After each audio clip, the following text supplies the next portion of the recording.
Behind this gate in Mount Washington and up this rather spooky private sidewalk lies a house that's more than 100 years old and something unexplained. But before we go inside, let me first take you to Eagle Rock. At the end of this hallway, a gallery, and on the walls, a collection of Polaroids. We have thousands of these. Really? Yeah. There's thousands. John Matkowski and that's the John name that's Huckert kinda stuck live with it, in that yeah. house, and these are their photos. They always suspected something strange about the house, and then, in 1992, they started taking pictures with their Polaroid camera. Unexplained glowing blotches would appear on the photos. They tried new film, even different cameras. It kept happening. Could it be a ghost? As absurd as it sounds, one day they decided to talk to it. Did you ask it a question? Yeah. Someone asked, is he here now?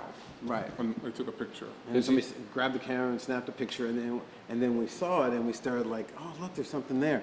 And it was like 45 minutes later, somebody goes, oh my God, it says something. Because you can't quite tell until you really look at it.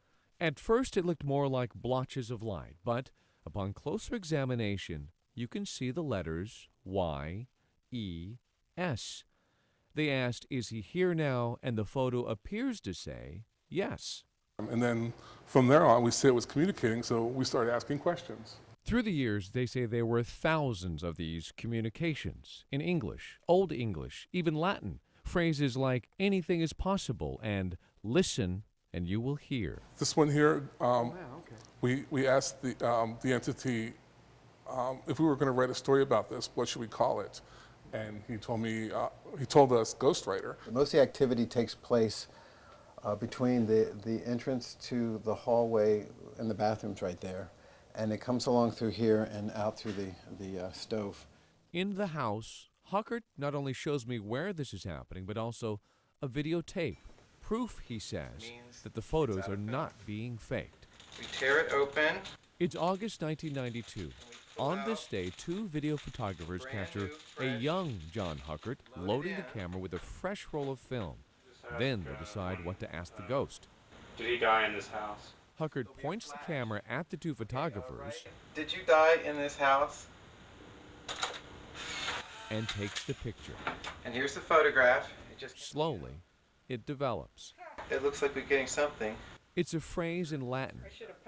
This is the picture. It says, Inter alia corpus delicti. Translation, among other things, a murder victim. A number of reputable organizations and investigators have tried to debunk this ghost story, but so far have not been able to. The fact that Polaroid came in and they brought their own cameras, their own sealed film, and the Brooks Institute of Photography showed up and they monitored the photographing sessions that were going on. Bill Murphy is a paranormal investigator. I would say there's really not another case that I've seen quite like this one that is so difficult to debunk. I can't debunk this one. I don't care if anybody believes it or not. Do you believe in ghosts? I've always believed in ghosts. If it's a ghost or just a guardian spirit, I don't know. In Mount Washington, David Ono, ABC 7 Eyewitness News.